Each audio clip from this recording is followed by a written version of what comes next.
Hello. জি sir.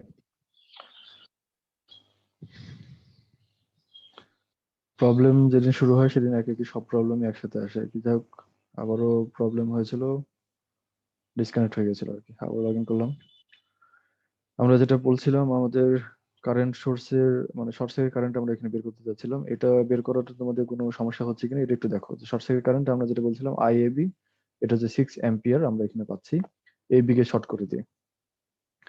তো এটা একটা জানতে চেয়েছে, এটা আমরা বের করলাম। আর একটা জানতে চেয়েছে থেভেনিনস রেজিস্ট্যান্স কত, এটা আমাদের জানতে চেয়েছে। এখন থেভেনিনস রেজিস্ট্যান্স মানে হলো যে টার্মিনাল থেকে দেখে আমাদের বা টার্মিনাল গুলো থেকে মেজার করে যে আমরা ইম্পিডেন্সটা পাই। তো এখন এখান থেকে মেজার করবো কিভাবে, আমাদের প্রথমে জেনারেটর গুলো সরিয়ে ফেলতে হবে। তো জেনারেটর এখানে আছে একটাই কারেন্ট সোর্স, এটাকে যদি আমরা সরিয়ে ফেলি, এটার ইন্টারনাল ইম্পিডেন্স হচ্ছে ইনফিনিটি আইডিয়ালি, তাহলে এটা সরিয়ে ফেললাম। এটা তাহলে আমাদের আইডিয়ালি ওপেন সার্কিট, মানে তোমার এখানে এটা ইনফিনিটি রেজিস্ট্যান্স এখানে হয়ে গেল আর কি, এটার অ্যাক্রোসে। তাহলে আমরা শুধু এখানে রেজিস্ট্যান্স যেটা থাকছে বা ইম্পিডেন্স যেটা থাকছে সেটা হলো এই 2 ওহমস এর ইম্পিডেন্স প্লাস এই 6 ওহমস এর ইম্পিডেন্স। তাহলে এখানে জাস্ট এটা সিরিজে আছে। তাহলে এটা মানে এখান থেকে টার্মিনাল থেকে দেখিয়ে যে আমরা ইম্পিডেন্সটা পাবো, এটা হচ্ছে 2 + 6, টোটাল 8 ওহমস এর একটা ইম্পিডেন্স আমরা পাচ্ছি। তাহলে এই হচ্ছে আমাদের থেভেনিনস রেজিস্ট্যান্স। এটা তাহলে এটার ইকুইভ্যালেন্ট সার্কিট যদি তোমাকে ড্র করতে বলে, তাহলে তুমি একটা কারেন্ট সোর্স নিবা এবং তার সাথে একটা 8 ওহমস এর একটা রেজিস্ট্যান্স, ওর সাথে তুমি কি করবে সিরিজে প্যারালাল কোনটা। আসলে এখানে আমাদের এটা এটা যে যেটা লিখলাম এটা ঠিক আছে, কিন্তু আমাদের এখানে এটার জন্য একটা দরকার ইএমএফ কত লাগবে। এটা আমাদের কারেন্ট সোর্স দিয়ে তো আর এখানে হবে না, কারেন্ট সোর্স দিয়ে আমরা এখানে এটার এখানকার ভোল্টেজ ড্রপটা বের করতে হবে আর কি। তো আমাদের যেটা চাইনি এটা আমরা করিনি, পরেগুলো না আমরা করব। তো এটা যদি এরকম সার্কিট বলে যে এরকম ভাবে একটা সার্কিট আছে, এটার ইকুইভ্যালেন্ট থেভেনিন সার্কিট ড্র করো, তখন তোমাকে এটার ওপেন সার্কিট ভোল্টেজ এবং এটার ইম্পিডেন্সটা বের করতে হবে। এখন আমাদের শর্ট সার্কিট কারেন্ট বলেছিল, এই কারণে আমরা শর্ট সার্কিট কারেন্ট বের করেছি। তো ওই কারেন্ট থেকে তুমি এটার ভোল্টেজ ড্রপও, হ্যাঁ বলো কি বলছো। Sir hello. স্যার প্রথমটা যে করেছিলেন স্যার, এখানে তো স্যার প্যারালাল হয়েছিল, এখানে সিরিজ কেমনে হলো? প্রথমটা প্যারালাল হয়েছিল, এখানে সিরিজ কেমনে হলো? দাঁড়াও, তোমাদেরকে আমি দেখতে পাচ্ছি না কেন জানি। প্রথম প্রবলেম স্যার।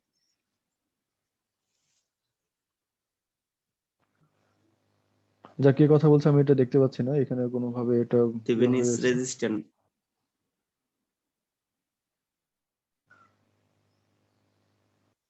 হ্যাঁ, থেভেনিন রেজিস্ট্যান্স কোন জায়গায় বলছো, এটা একটু আরেকবার বলবে তুমি। হ্যালো। স্যার, দ্বিতীয় পয়েন্ট বললেন Thevenin's resistance of the two terminal network, হ্যাঁ হ্যাঁ সেটা নির্ণয় করলেন স্যার। 2 নম্বরে মানে সেকেন্ড এই প্রবলেমে এখানে এটাতে সিরিজ হইলো, হ্যাঁ প্রথম সিরিজ প্রবলেমে হলো। Sir parallel.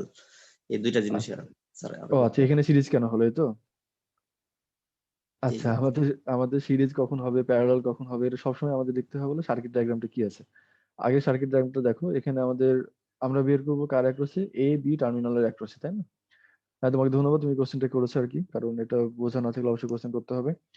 এ আর বি টার্মিনাল থেকে যদি আমরা দেখি তাহলে কি দেখবো, এই এটা কার সাথে কানেক্টেড, এটা যেটা একটা ভোল্টেজ সোর্স, এটাকে আমাদের সব প্রথমে সরিয়ে ফেলতে হবে। আমরা যখন এই এ বি টার্মিনালের ইম্পিডেন্সটা বের করব, আমাদের প্রথম কাজ হলো যত জেনারেটর আছে সবগুলো জেনারেটরকে সরিয়ে দিব, তবে ওই জেনারেটরের ইন্টারনাল ইম্পিডেন্স গুলো থাকবে।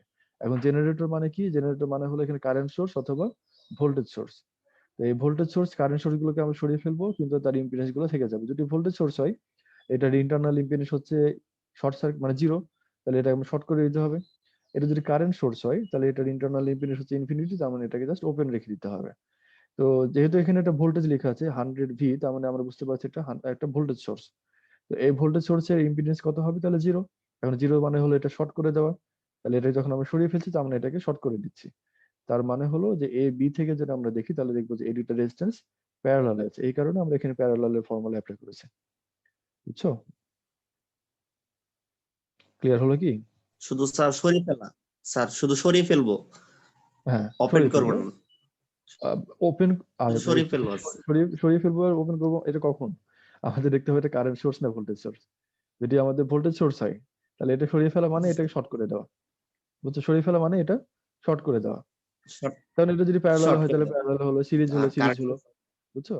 আর যদি কারেন্ট সোর্স হয় তার মানে কারেন্ট এটাকে ওপেন করে দেওয়া, এটা সরিয়ে দেওয়া মানে ওপেন করে দেওয়া। তাহলে এই যে এখানে যখন এটা কারেন্ট সোর্স, তখন এটাকে সরিয়ে ফেলা মানে হলো এটা ওপেন করে দেওয়া, তার মানে এটা এটা এর এর মধ্যে এইটুকু এই ব্রাঞ্চের কোনো কারেন্ট এখানে আসছে না, বুঝছো? আমরা যখন এটাকে ওপেন করে ফেললাম তার মানে হলো শুধু আমরা যদি এটা জি মেজার স্যার। করতে চাই এটা ইম্পিডেন্স, তাহলে এইটুকু অংশ আমাদের ক্যালকুলেশনের বাইরে চলে যাচ্ছে, এটা প্লাস এটা থাকছে সিরিজে, কারণ এটা সিরিজে পড়ে যাচ্ছে। এখন এটা যদি কোনোভাবে প্যারালালে পড়তো তাহলে আমরা প্যারালালে ফর্মুলা অ্যাপ্লাই করতাম, কিন্তু আমাদের স্যার ডায়াগ্রামটা এখানে আছে যদি আরেকটা স্যার এখানে যদি আরেকটা স্যার আরেকটা থাকতো রেজিস্ট্যান্স, দ্বিতীয় হুম, লুপে স্যার আরেকটা রেজিস্ট্যান্স থাকতো, তাহলে কি ওইটা কাউন্টে হতো না? এখানে যদি আরেকটা দ্বিতীয় হুম, লুপ আরেকটা, আরেকটা আমি বুঝিনি। রেজিস্ট্যান্স থাকলে স্যার, দ্বিতীয় লুপে আরেকটা রেজিস্ট্যান্স থাকলে স্যার, মানে এই 8 অ্যাম্পিয়ারের প্যারালালি এখানে, এখানে কি কাউন্ট হতো না ওইটা? হ্যাঁ অবশ্যই কাউন্ট হতো। আমরা যদি এখানে আরেকটা 8 মানে এই 8 অ্যাম্পিয়ার যেটা আছে বা 6 ওহম যেটা আছে, এর সাথে তুমি প্যারালাল যদি আরেকটা ইম্পিডেন্স জি এখানে যোগ করো, তাহলে আমরা যখন এটাকে মেজার করতে যাব ওই সময় তো আমাদের এটার কাজ কি, আমাদের সোর্সকে সরিয়ে ফেলা, সোর্স সরিয়ে ফেলা মানে হলো এটা ওপেন হয়ে গেল। তো কিন্তু আমাদের এখানে যেটা আরো যোগ করেছি আমরা, এটা তো আমাদের থাকছেই। তাহলে ওই এই যেটা আমরা যোগ করলাম ওটা যোগ এই 6 ওহম, সেই দুটো প্যারালালে, ওই প্যারালালের সাথে আবার এই 2 ওহম সিরিজে, টোটাল ইম্পিডেন্স তখন আমরা এখানে এটা পেতাম, বুঝছো? ধরো তুমি এখানে 6 ওহমের আর একটা 6 ওহমসের একটা ইম্পিডেন্স যোগ করলা, তাহলে দুইটা মিলে আমাদের কত হয়, 3 ওহমস হয় প্যারালালে, তাই না? যখন দুইটা সমান ওহমসের আমরা রেজিস্ট্যান্স প্যারালাল নেই, এটার ইকুইভ্যালেন্ট রেজিস্ট্যান্স হয় এর জাস্ট হাফ। তাহলে আমরা এটাকে যোগ করলে পরে এখানে হয় হাফ, মানে তোমার 3 ওহমস হচ্ছে, ওই 3 প্লাস এখানকার 2, তোমার 5 হতো। ক্লিয়ার হলো কি তোমার বিষয়টা? কনফিউশন থাকলে বলো এখনো। স্যার এখানে ভোল্টেজ সোর্স থাকলে স্যার ভোল্টেজ সোর্স থাকলে কি হতো তাহলে ভোল্টেজ সোর্স, এখানে হ্যাঁ ভোল্টেজ সোর্স যদি এখানে থাকতো তাহলে আমরা এটা শর্ট করে থাকলে দিতাম, কি এটা হতো যদি, স্যার ঘটনাটা? হ্যাঁ এটা বলছি আমরা, যদি এখানে 8 অ্যাম্পিয়ার না বলে যদি এটাকে বলতো আমার 8 ভোল্ট, বা এখানে যদি সামথিং একটা ভোল্টেজ সোর্স থাকতো, তাহলে আমরা যখন এটার ইম্পিডেন্স বের করতাম, তাহলে এটাকে আমাদের শর্ট করে দিতে হতো, এটাকে সরিয়ে ফেলে আমাদের শর্ট করে দিতে হতো। তখন আমরা বলতাম যে এটার টোটাল ইম্পিডেন্স হচ্ছে 2 ওহমস, কারণ এটা শর্ট হয়ে গেল। এখন এটা শর্ট করে দিলে তো 6 ওহমস আর অ্যাক্টিভ হচ্ছে না, তাই না? তাহলে ওই সময়তে আমাদের টোটাল ইম্পিডেন্স হতো 2 ওহমস। তো যাই হোক আমাদের এগুলো 6 হয়নি। ওহমের ভিতর দিয়ে স্যার কারেন্ট ফ্লো করতো না, না স্যার? না তুমি শর্ট করে পড়তে দিলে বলতো না যে এটা শর্ট করে দিলে তোমার এখানে কারেন্ট ফ্লোর জন্য এটা একদম জিরো রেজিস্ট্যান্সের রাস্তা, আর এটা হচ্ছে আমাদের 6 ওহমস, এটা জিরোর তুলনায় 6 ওহমস অনেক বেশি, তাই না? তো তার মানে ওদিকে কারেন্ট ফ্লো যাবে না, কারেন্ট সবসময় যায় যেদিকে তার জন্য যাওয়া সহজ।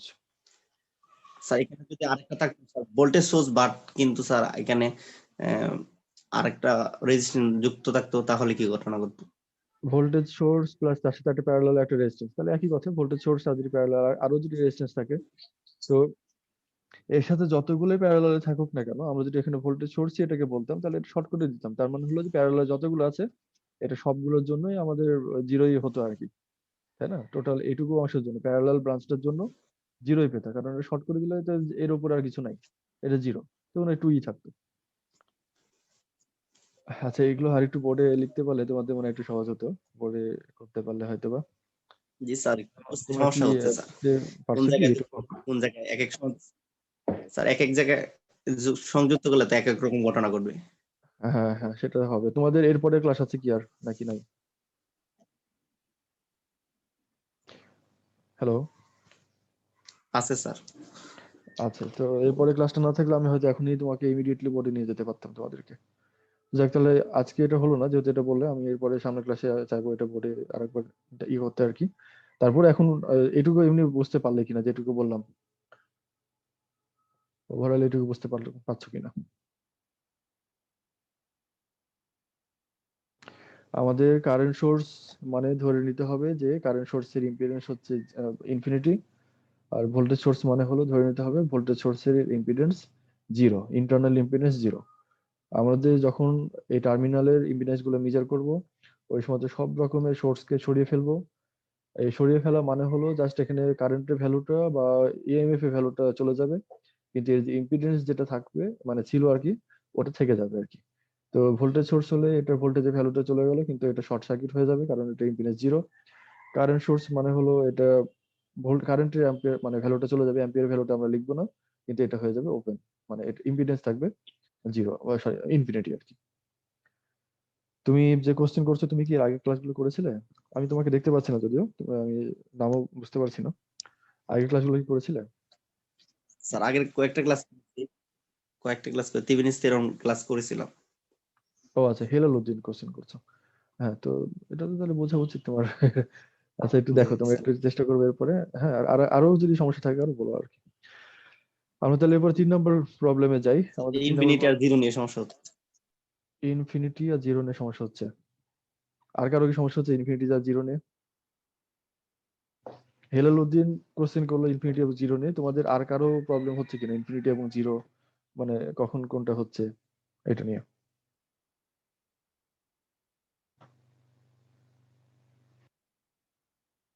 তোমরা কি ফিজিক্যালি অ্যাক্টিভ আছো নাকি লগ ইন করে দিয়ে চলে গেছো আর কি? এই 50 জন তো সাথে থাকে না, আজকে 50 জন পার্টিসিপেন্ট। আমরা আছি স্যার, আচ্ছা, ওই আছি। হ্যাঁ, তারপর তাহলে একটু রেসপন্স করো, যে প্রবলেম না থাকে বলো যে নাই, তাহলে আমরা বুঝতে পারবো কি। তাছাড়া তো এখানে বোঝা যাচ্ছে না। স্যার। যাক আমি আমাদের, যদি বলি, একজন যদি বলে যে নাই, তাহলে তো স্যার ইয়া হয়ে যায় না স্যার? হ্যাঁ এটা ঠিক, কিন্তু তাহলে সবাইকে একসাথে বলতে হবে আর কি। সবাই একটু অ্যাক্টিভ থাকো।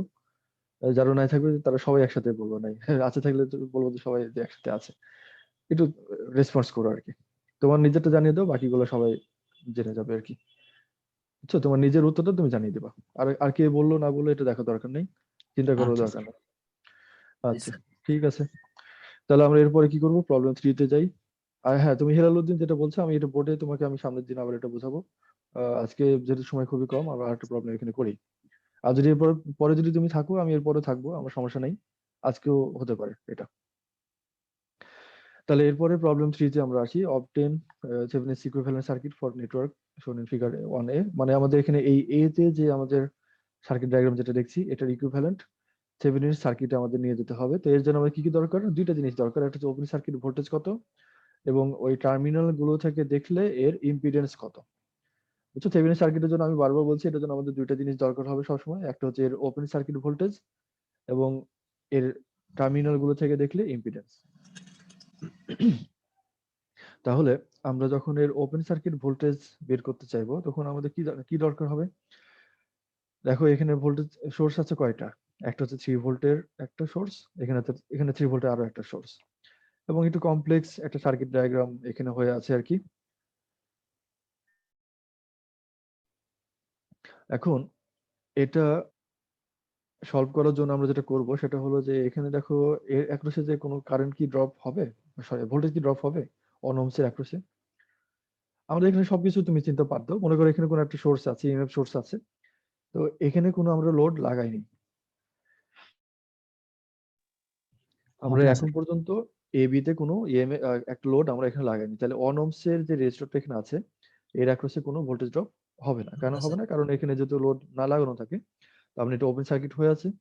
এই ওপেন সার্কিট অবস্থায় এর মধ্যে কোনো কারেন্ট ফ্লো হওয়ার রাস্তা নাই। তো যদি কারেন্ট ফ্লো না হয়, তাহলে এখানে কোনো ভোল্টেজ ড্রপ হবে না, তাই না? এদিকে কারেন্ট ফ্লো না হলে এর অ্যাক্রসে কোনো ভোল্টেজ ড্রপ হচ্ছে না। তাহলে এই মানে যখন আমরা ভোল্টেজ এখানে কোনো কি বলে এটা ইম্পিডেন্স এখানে কানেক্ট করিনি, কোনো রেজিস্টার যখন কানেক্ট করিনি, ততক্ষণ পর্যন্ত এ পয়েন্টের ভোল্টেজ এবং এই পয়েন্টের ভোল্টেজ একই থাকবে। এই পয়েন্টের পটেনশিয়াল, এই পয়েন্টের পটেনশিয়াল একই। তারপরে আমরা আসি যে তাহলে এখানে কিছু ড্রপ হতে পারে, কারণ এখান থেকে ড্রপ হয়ে একটা রাস্তা আছে, এখানে কিছু ড্রপ হতে পারে, আর একটা ড্রপ হতে পারে এখানে। আমরা তাহলে এখন যেটা করব সেটা হলো যে, আমরা এখন দেখি যে এইটুকু একটা লুপ যদি কল্পনা করি, মানে এখানকার যে ড্রপ প্লাস এটা, এগুলো যদি আমরা যোগ করি আর কি, তাহলে আমরা মোটামুটি এই এ আর বি এর ড্রপটা পেয়ে যাবো। দেখো, আমাদের একদম সহজ কথা যদি আমরা বলি, এ আর বি কোন পয়েন্টে লাগানো আছে, এই পয়েন্টের পটেনশিয়াল, এই পয়েন্টের পটেনশিয়াল সেম, এই পয়েন্টের পটেনশিয়াল, এই পয়েন্টের পটেনশিয়াল সেম। তার মানে হলো যে আমরা এই দুই পয়েন্টের যদি পটেনশিয়াল বের করতে পারি, এই পয়েন্ট এবং এই পয়েন্টের পটেনশিয়াল যদি আমরা বের করতে পারি, সেটাই আমাদের এ বি মানে ওপেন সার্কিট ভোল্টেজ আমরা পেয়ে যাব। এটা আমাদের লজিক। এখন এই পয়েন্টের মানে এই 6 ওহমস এর যে রেজিস্টরটা, এর অ্যাক্রসে ভোল্টেজ ড্রপ আমাদের জানা লাগবে, এবং এখানে যে ভোল্টেজ সোর্স কত এটা তো আমরা জানতে পারছি 3 ভোল্ট। তাহলে এই দুই পয়েন্টের potential 3 volt, potential drop 3 volt, এবং এখানে যত আছে সেটা আমাদের বের করা লাগবে। এখন এটাকে বের করার জন্য আমরা যেটা করব, একটা আমরা কেভিএল কারশফস ভোল্টেজ ল অ্যাপ্লাই করব। এটাকে নিয়ে একটা লুপ বানিয়েছি। এটাকে লুপ বানানো যায় হলো এইভাবে, একটা লুপ বানানো যায়, অথবা তুমি এরকম ভাবে এইদিকেও রোটেশন নিতে পারো, এইভাবে একটা লুপ বানানো যায়।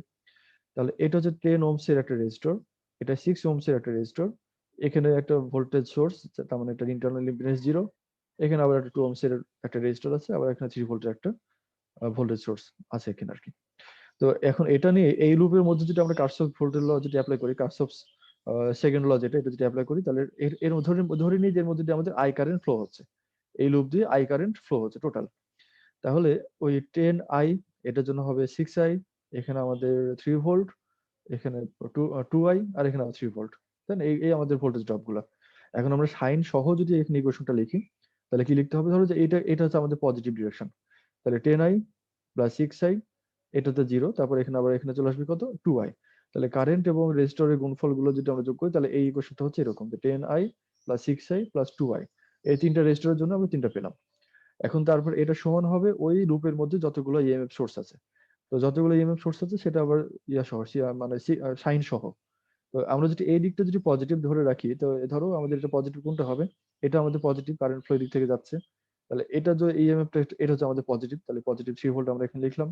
তারপর এরকম যখন যাচ্ছি তখন আবার দেখছি এটা আবার উল্টা দিক থেকে আসছে, তার মানে হলো এটা নেগেটিভ। তাহলে এটা পজিটিভ হলে আমাদের এটা নেগেটিভ, মানে -3 আর কি। তাহলে টোটাল এখানে কত হচ্ছে? -3 + 3, এটা 0 হয়ে গেল। তাহলে ইএমএফ এর ভ্যালু, সরি কারেন্টের ভ্যালু I = 0। তাহলে টোটাল আই এই লুপের মধ্যে টোটাল কারেন্ট হচ্ছে 0। কেন 0? কারণ আমাদের মানে ইএমএফ সোর্স গুলা, এই সোর্সের ভ্যালু সমান কিন্তু অপোজিট ভাবে লাগানো আছে, একটা মুখোমুখি লাগানো। এটা যদি পজিটিভের সাথে যদি নেগেটিভ টার্মিনাল এখানে যদি থাকতো, তাহলে তুমি এখানে 6 ভোল্ট পেতে আর কি। এটা যদি পজিটিভের সাথে পজিটিভই আছে, আবার দুটো ভ্যালুই সমান, তার কারণে এটা 0 হয়ে গেছে। তো এটা আমরা 0 পাবো না কখন? যখন আমরা পজিটিভের সাথে নেগেটিভ লাগাবো তখন, অথবা দুটো যদি একই সাথে পজিটিভের সাথে পজিটিভও যদি লাগানো থাকে, তারপরে যদি একটা ভ্যালু কম বেশি হয়, তখন আমরা একটা কিছু ভ্যালু এখানে পাবো, টোটাল ইএমএফ একটা কিছু থাকবে। তো যেহেতু দুটো ভ্যালু সমান হয়েছে এবং একই কানেকশন গুলো লাগানো আছে, মানে প্লাসের সাথে প্লাস লাগানো আছে, আমরা টোটাল কোনো কারেন্ট এখানে পাবো না, এটা হবে 0। তাহলে এই 6 ওহমস এর অ্যাক্রোসের ভোল্টেজ ড্রপটা কত হবে? যেহেতু এখানে কারেন্ট 0, তাহলে এখানে ভোল্টেজ ড্রপ 0। আবার 1 ওহমস এর অ্যাক্রোসের ভোল্টেজ ড্রপ কত? সেটা আমরা আগেই বলেছি, যেখানে যেহেতু আমাদের কোনো লোড লাগাইনি, তাহলে এখানে আমরা যদি কোনো ভোল্টেজ ড্রপ মেজার করতে চাই, এখানে ভোল্টেজ ড্রপ পাবো 0, কারণ এখানে কারেন্ট ফ্লো হচ্ছে না। তাহলে টোটাল এ আর বি এর যে ভোল্টেজটা আমরা দেখবো, সেটা হলো মূলত এই পয়েন্ট আর এই পয়েন্টের ভোল্টেজ, যেটা কিনা এখানে 3 ভোল্ট আর প্লাস এখানে 0 ভোল্ট। তাহলে টোটাল ইএমএফ এখানে যেটা পাবা ওপেন সার্কিট ভোল্টেজ, এটা হচ্ছে 3 + 0, মানে টোটাল 3 ভোল্ট এখানে পাওয়া যাবে আর কি। বুঝছো কি? যেটা কিনা আমাদের যে 12 ভোল্টের অ্যাক্রসে এখানে ড্রপ হচ্ছে। এইটুকু বুঝতে কারো সমস্যা আছে কিনা? ওপেন সার্কিট ভোল্টেজটা বের করতে এই পর্যন্ত কারো সমস্যা আছে কিনা? সম্ভবত নাই। যেহেতু নাই, কিছু কি বলছো না, তাহলে আমাদের ওপেন সার্কিট ভোল্টেজ হলো এটা। এখন আমাদের বের করতে হবে কি যে এর এ এ বি থেকে দেখলে পরে এর ইম্পিডেন্স কত হয়। এ বি থেকে মেজার করে এর ইম্পিডেন্স কত হয়, এটা আমাদের জানা লাগবে। এখন ইম্পিডেন্স মেজার করার সময় আমরা কি করি? আমাদের ইএমএফ সোর্স গুলোকে আমরা সরিয়ে ফেলি। এখন ইএমএফ সোর্স সরিয়ে ফেলা মানে হলো এটার ইম্পিডেন্সটাকে রেখে জাস্ট ভ্যালুটা নাই করে দেওয়া। তো তাহলে এখানে 2 ওহমস ছিল, 2 ওহমস এর ইম্পিডেন্স এখানে থাকছে। 3 ভোল্টের যে সোর্সটা ছিল এটা চলে গেল এবং এটাতে শর্ট সার্কিট হয়ে গেল, এই যে শর্ট সার্কিট হয়ে গেছে। 10 ওহমস এর একটা রেজিস্টর ছিল, 10 ওহমস এর রেজিস্টর এখানে আছে। 6 ওহমস, 6 ওহমস আছে। এখানে 3 ভোল্টের একটা ইএমএফ সোর্স, এটা চলে যাবে এবং শর্ট হয়ে যাবে, কারণ যেহেতু এটা ভোল্টেজ সোর্স, এটা চলে গেছে এবং শর্ট হয়ে গেছে। 12 ভোল্টের একটা ইম্পিডেন্স, এটা 12 ভোল্টের ইম্পিডেন্স এখানে আছে। বুঝছো? হেলালুদ্দিন, তুমি কি এখন বুঝতে পারছো?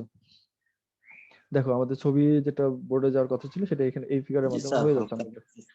হালকা নয়, তুমি একটু চিন্তা করো সহজভাবে, এটা একদম ক্লিয়ার এখানে। আচ্ছা, তারপর একটু বাসায় পড়বা। হ্যাঁ, তাহলে আমাদের দেখো, তাহলে এটাকে সোর্স গুলোকে সরিয়ে ফেলার পরে আমাদের এই অবস্থা হলো। তাহলে এই যে 12 ওহমস যে রেজিস্টরটা, এটা কি অ্যাক্টিভ থাকবে এখানে? এই সার্কিটে দেখে বলো তো, 12 ওহমস রেজিস্টরটা কি অ্যাক্টিভ থাকবে না 0 হবে? এটা কে বলতে পারছো না? এটা একটু তো জি না থাকবে না? স্যার। 0 হবে। এটা 0 হবে, কারণ এটা তো শর্ট করে দিয়েছি, তাই না? তাহলে এই শর্ট করে দেওয়া মানে তাহলে এখানে কোনো কারেন্টের দিক দিয়ে ফ্লো হবে না, তাহলে সম্পূর্ণ 0 ওহমসের যে ইয়েটা আছে সেদিক দিয়ে যাবে। তাহলে আমাদের এখান থেকে যদি আমরা মেজার করি এ আর বি থেকে, তাহলে এ আর বি থেকে মেজার করলে দেখা যাবে কি যে এটা আছে আমাদের সিরিজ। আমরা প্যারালাল অংশগুলো আগে দেখি, যে এই 10 ওহমস আর 2 ওহমস আছে আমাদের সিরিজে। এইটুকু সিরিজ হয়ে এই 6 ওহমস এর সাথে এটা প্যারালালে আছে। তাহলে এটা এবং এটা মিলে 12 ওহমস হলো, 12 ওহমস এটার 6 ওহমস এর সাথে প্যারালালে। এটা তো আমাদের এখন আর ক্যালকুলেশনের বাইরে চলে গেল, কারণ এটা শর্ট করে দিয়েছি। তাহলে এই 12 ওহমস এই 6 এর সাথে প্যারালালে থেকে যা হয় সেটা আবার 1 এর সাথে সিরিজে আছে। তা আমরা যেটা ক্যালকুলেশন করব, তাহলে এখানে 1 বাই 10+2, 10+2 কেন? কারণ এখানে এই দুইটা সিরিজে আছে। এই সিরিজে থাকার পরে এই দুইটা মিলে যা হয় সেটা আবার 6 এর সাথে প্যারালাল আছে। এই কারণে আমরা এটা 1/, এইভাবে করেছি, 1/r1 1/r2, যেটা তোমরা জানো। এইভাবে গেলে এটাকে যদি সলভ করো, এটা ভ্যালু হয় 4 ওহম। তাহলে এইটুকু অংশ মিলে 4 ওহম হয়, মানে 10 ওহমস, 2 ওহমস এবং 6 ওহম, মানে এইটুকু ব্রাঞ্চ মিলে টোটাল আমাদের হয় 4 ওহম। তাহলে 4 ওহমের সাথে 1 ওহম কিভাবে আছে? প্যারালালে। তাহলে টোটাল যে আমরা ইম্পিডেন্সটা এখানে দেখবো এ আর বি থেকে, সেটা হচ্ছে আমাদের 5 ওহম ইম্পিডেন্স আমরা মেজার করবো আর কি এখান থেকে। তাহলে আমাদের টার্মিনাল থেকে দেখা ইম্পিডেন্স হচ্ছে 5 ওহম। এটার সোর্সের ইএমএফ এর ভ্যালু হচ্ছে আমাদের, মানে ওপেন সার্কিট ভোল্টেজ, যেটা ওপেন সার্কিট ভোল্টেজ হচ্ছে 3 ভোল্ট। তাহলে আমরা যদি ইকুইভ্যালেন্ট থেভেনিনস ডায়াগ্রাম যদি এখানে অন করি, সেই থেভেনিনস ডায়াগ্রামটা হচ্ছে এটা, যেখানে আমাদের একটা 5 ওহমস এর একটা ইম্পিডেন্স একটা 3 ভোল্টের ইএমএফ সোর্সের সাথে সিরিজে লাগানো থাকবে, এবং এভাবে আমরা এবি টার্মিনাল একটা দিয়ে দেবো। তাহলে এই যে এইটাই হলো আমাদের থেভেনিনস ইকুইভ্যালেন্ট ডায়াগ্রাম, আর এটা হচ্ছে আমাদের সিম্পলিফাইড ডায়াগ্রাম, যেটা হচ্ছে আমাদেরকে ইম্পিডেন্সটা বের করার জন্য। এটা বুঝতে কারো সমস্যা আছে এই পর্যন্ত? সম্ভবত নাই। স্যার বুঝছি, কিন্তু স্যার 3 ভোল্টটা বুঝি না, 5 ওহম বুঝতে পারছি। আচ্ছা, 3 ভোল্টটা বোঝা যায় না। 3 ভোল্ট আমি আবার বলছি, এখানে বুঝতে একটু তোমাদের কনফিউশন হতে পারে, যেহেতু অনেকগুলো কমপ্লিকেটেড নেটওয়ার্ক। তো আমাদের প্রথম কথা হলো যে এই এ আর বি তে আমাদের ভোল্টেজ ড্রপটা নিতে হবে। এখন এ আর বি এর ভোল্টেজ ড্রপ নেওয়ার জন্য আমরা দেখি যে এখানে কোনো আমরা ইম্পিডেন্স লাগাইনি, তাই না? এটা একদম ওপেন আছে।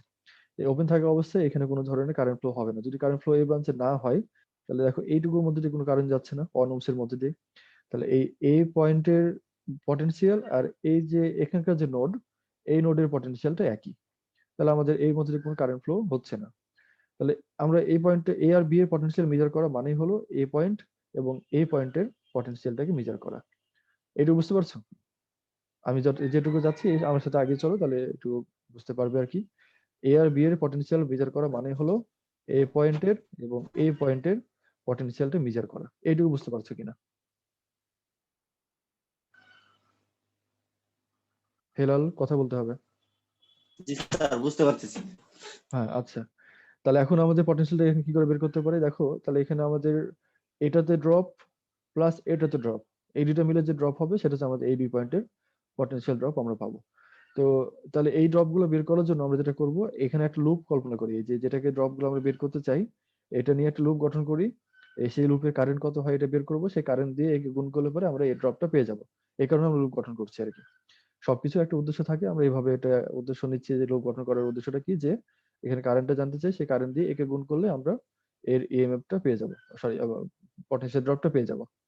তাহলে এখন কারেন্ট কত হবে? এই লুপ দেখো কেভিএল অ্যাপ্লাই করো। তাহলে এখানে আমরা টোটাল কারেন্ট যদি ধরে নিই, আই কারেন্ট ফ্লো হচ্ছে, আমরা আই কত জানি না, আমরা ধরে নিচ্ছি আই। তো আই ইন্টু 10, এটা হচ্ছে এখানকার ড্রপ, যোগ আই ইন্টু 6, এটা এখানকার ড্রপ। তারপরে এখানে আর রেজিস্ট্যান্স কি আছে? এখানে একটা রেজিস্ট্যান্স আছে। তাহলে ওই আই ইন্টু 2, এটা হচ্ছে এই একটা হচ্ছে ড্রপ। তাহলে এই সবগুলোকে যদি যোগ করো, আমরা কেভিএল অ্যাপ্লাই করছি এখানে, তাহলে কেভিএল অ্যাপ্লাই করে এটা হচ্ছে আমাদের প্রত্যেকটা রেজিস্টর এবং ওই ওই রেজিস্টরের অ্যাক্রসে যে কারেন্টটা যাচ্ছে সে কারেন্ট, এটাকে গুণ করে আমরা যোগ করেছি। এবং যোগফল কি হবে? এটা হচ্ছে ওই ব্রাঞ্চের, মানে ওই লুপের টোটাল ইএমএফ সোর্স কত এর সমান হয়। এটা আমরা জানি যে কেভিএল এর শর্ত হচ্ছে এটা। তাহলে আমরা এই লুপের মধ্যে এখন কত ইএমএফ আছে, আমরা এই দিকটাকে ধরেছি পজিটিভ। এই দিকটা পজিটিভ ধরা মানে হলো আমাদের এই সোর্সটার ভ্যালু পজিটিভ হবে। এটা কত ভোল্ট? 3 ভোল্ট। তাহলে এখানে 3 পজিটিভ রাখো। তারপরে এখানে আসো, আরো একটা সোর্স আমরা এখানে পাচ্ছি, যেটা কিনা আবার উল্টা দিক থেকে আসছে। তাহলে এটা কি হবে? এটা রেসপেক্টে এটা নেগেটিভ হবে এবং ওর ভ্যালু হচ্ছে 3। তাহলে এখন -3, এটা হচ্ছে পরেরটা। তাহলে সবগুলো মিলে কারেন্টের ভ্যালু হচ্ছে 0।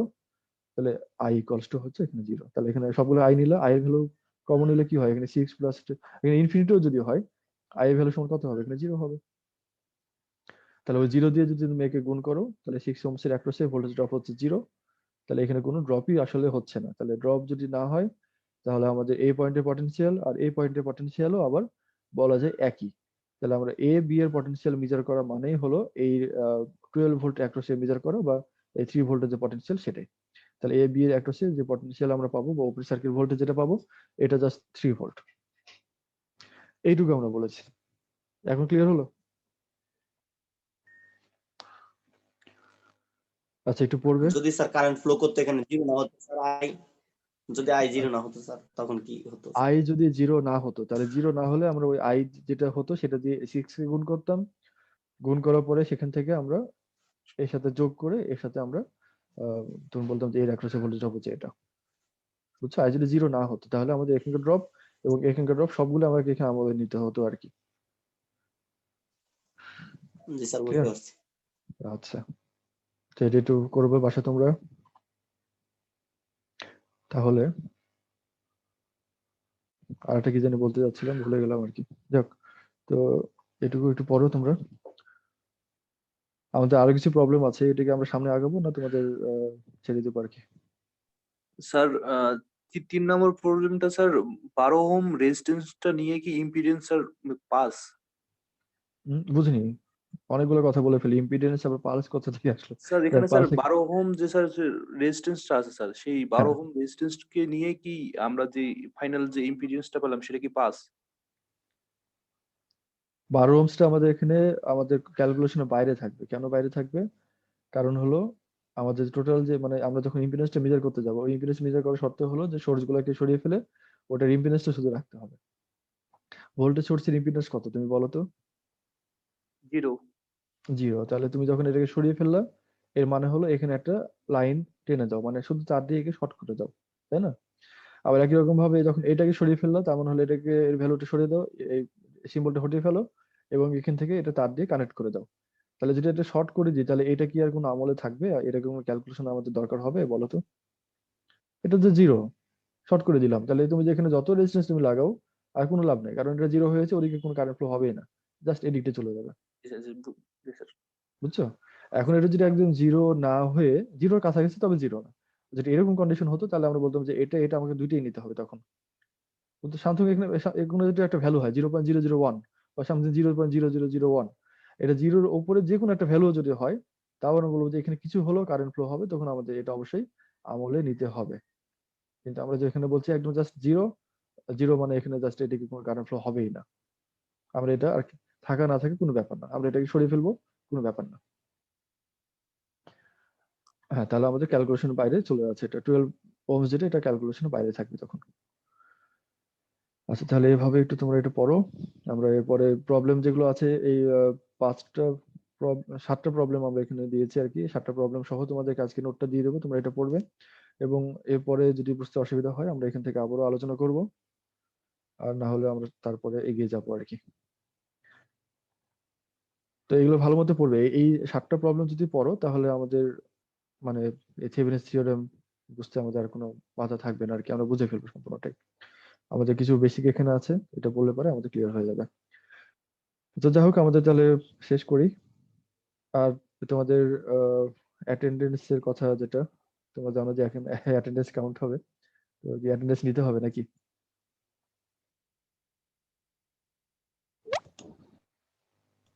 স্যার নাম প্রেজেন্ট করবেন কি? আচ্ছা শোনো, এখন বিষয় হলো, হ্যাঁ এটা এই কারণে বললাম যে তোমাদের অ্যাটেন্ডেন্স আর ওই যে আমরা যেভাবে খাতা কলমে ক্লাসে করতাম, এখন আর ওইভাবে নেওয়ার কোনো দরকার নাই। আমাদের একদম প্রথম ক্লাস তোমরা যেটা শুরু করেছিলে, ওই প্রথম ক্লাসে তুমি কখন এসেছিলে, কখন গেছিলে, কতক্ষণ অ্যাক্টিভ ছিলে, ওই সম্পূর্ণ রেকর্ড আমাদের এখনো আছে।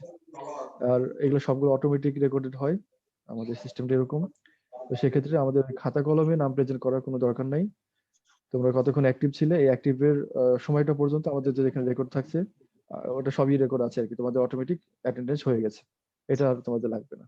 এটা এই ক্লাসের জন্য প্রযোজ্য না, যতগুলো ক্লাস করবে আমাদের সবগুলোর জন্য এই কথাটা প্রযোজ্য। তাহলে কি স্যার প্রথম যেদিন অনলাইন ক্লাস শুরু হয়েছিল সেদিন থেকে আমাদের গণনা শুরু হ্যাঁ, হবে কি? সব সব রেকর্ড আছে, তবে সেটার গণনা হবে না, কারণ নোটিশ যেহেতু সেদিন থেকে হয়েছে, এটার গণনা ওই দিন থেকেই হবে। তবে রেকর্ড তোমাদের সবই আছে, তুমি যদি এখনো আমাকে বলো যে আমি ওই দিন ক্লাসে ছিলাম কিনা বা কতক্ষণ ছিলাম, এটা আমি বলে দিতে পারবো। আচ্ছা, যাক। জি তো স্যার। সেটা নিয়ে আসলে ধরা বাঁধা নিয়ম আসলে, যাক, এটা আসলে থাকা যায় না। তোমাদেরকে এমনি আগ্রহ নিয়ে থাকতে হবে, ক্লাসে অ্যাটেন্ডেন্সের জন্য থাকা আসলে উচিত না। তো ঠিক আছে, ভালো স্যার থেকো আপনি তো সবাই। জানেন আমাদের অবস্থা স্যার।